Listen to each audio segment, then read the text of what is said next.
calon ujian psikometrik pembantu tadbir undang-undang grade L1. Stop scroll, tonton video ini sampai habis sebab ada banyak info yang bakal saya share kepada korang semua.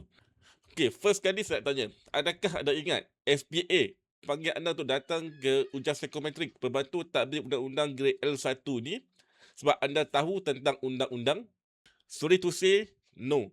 Bukan sebab anda tahu tentang undang-undang. Sebenarnya kan, ramai calon ujian psikometrik ni mereka gagal dalam ujian psikometrik bukan sebab mereka tak pandai, tetapi mereka tercedok dalam teras emosi.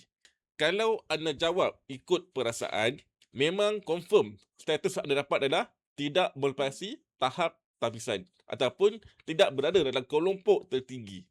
Nak tahu kenapa? Jom saya tunjukkan contoh satu soalan dalam teras emosi pembantu tadbir undang-undang grade L1.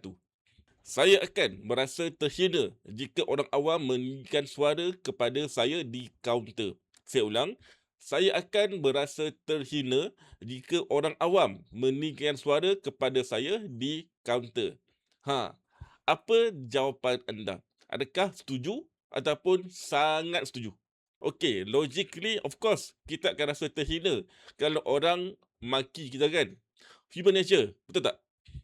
Tapi kalau anda pilih jawapan yang sebegitu, sistem detect anda ni seorang yang mempunyai ego yang rapuh dan tak profesional.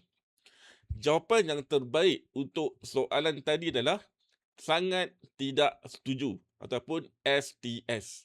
Kenapa? Sebab dalam persekitaran mahkamah yang high pressure, anda kena ada emotional stability yang luar biasa tinggi.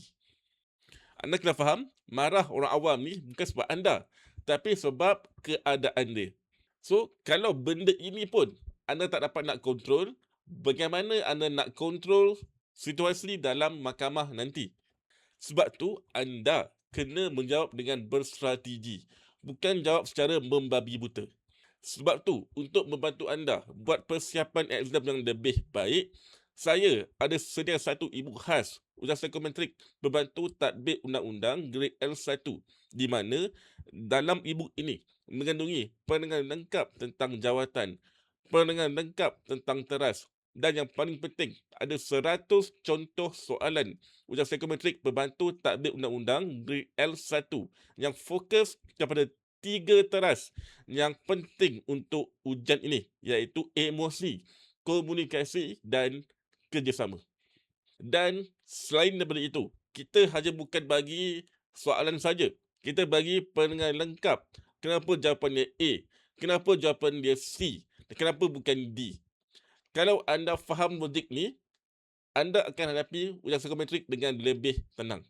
Ingat, persekitaran mahkamah sama seperti pressure cooker. Ketelitian, integriti dan accountability anda akan diuji sampai ke titisan yang terakhir.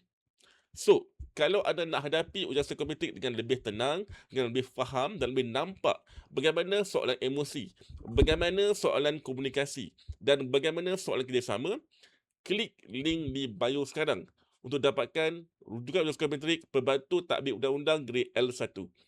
Klik sekarang.